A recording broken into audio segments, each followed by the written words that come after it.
All right, let's get right into a total game changer for criminal procedure, Zaldivia versus Reyes, Jr. If you're studying the rules on the prosecution of offenses, you're absolutely going to encounter this case, and honestly, for good reason. It completely flips the script when it comes to the institution of criminal actions and the interruption of prescriptive periods. As you'll see, a seemingly straightforward timeline can completely unravel a case if you aren't paying close attention to the specific law that was violated. Here's a quick look at our roadmap for this explainer. We'll start with the background and material facts, pinpoint the main legal issue, dive into the Supreme Court's ruling, and then connect it all back to Rule 110. After that, we'll lock down the controlling doctrine and wrap up with a crucial bar and recitation tip to keep you out of trouble. Starting off with the background and material facts, we're going to strip away all the extra fluff of the original dispute and just focus purely on the timeline and that ticking clock of prescription. Because in criminal law, as we know, prescription is basically the legal expiration date for the state to prosecute a crime. Now, the real battleground of this case is the gap between filing with the prosecutor and filing in court. Picture this timeline. Day 0, a violation of a municipal ordinance happens. About a month goes by and a complaint is filed with the prosecutor for preliminary investigation. But the prosecutor kind of takes their time, right? And the actual information, the formal charge, doesn't get filed in the proper court until after the 2-month mark has already passed. So why is that 2-month mark such a big deal?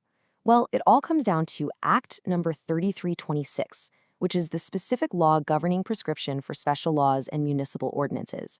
It explicitly states that violations penalized by municipal ordinances prescribe after exactly 2 months.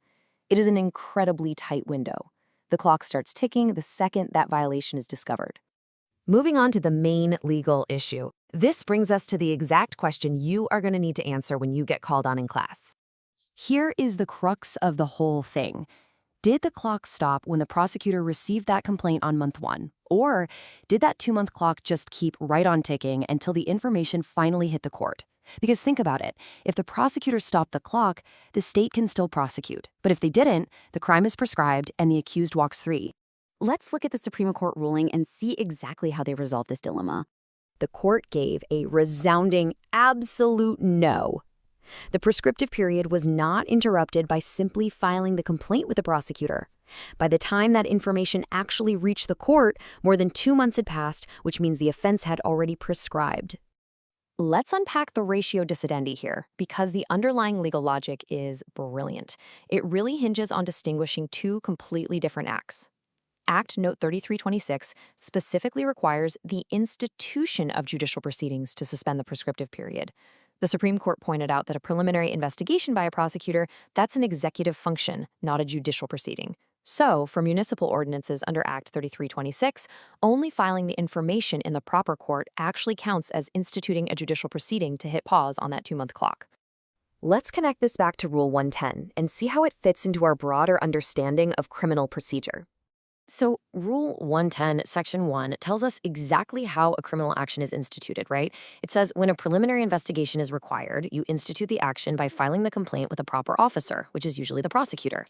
But here is the massive catch that Zaldivia throws at us. While filing with the prosecutor institutes or commences the action under the general rules of procedure, institution and the interruption of prescription are not always the same thing when special laws are involved.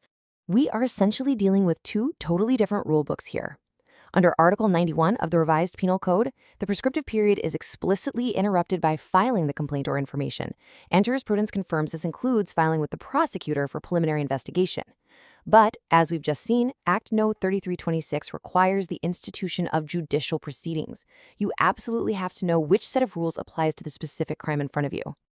All right, let's lock down the controlling doctrine. This is the main takeaway you need to memorize.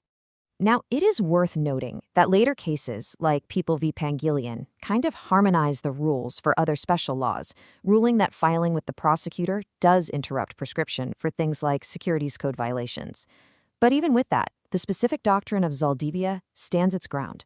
It remains a stark, carved-out exception and a very strict warning when you are dealing with municipal ordinances. This quote perfectly synthesizes the absolute rule. Whenever a municipal ordinance violation pops up on an exam, you need to repeat this to yourself. Interrupted only upon the institution of judicial proceedings, not upon filing with the fiscal. And remember, fiscal just means the prosecutor. Let's wrap up with a bar and recitation tip. How are examiners gonna try to trick you with this? Listen, examiners literally love to set this exact trap for students who blindly apply the Rule 110 general rule to every single fact pattern. Here's the scenario. They give you an ordinance violation. On day 50, which is well within the 2 months, the police file a complaint with the prosecutor. The student immediately thinks, Rule 110, action instituted, clock has stopped, the state can prosecute. Then the examiner smoothly mentions the court filing happened on day 65. If you fell for the trap, you'd say the case proceeds. But the correct solution? Recognize the offense. It's a municipal ordinance. That means Act 3326 applies. The prosecutor did not stop the clock.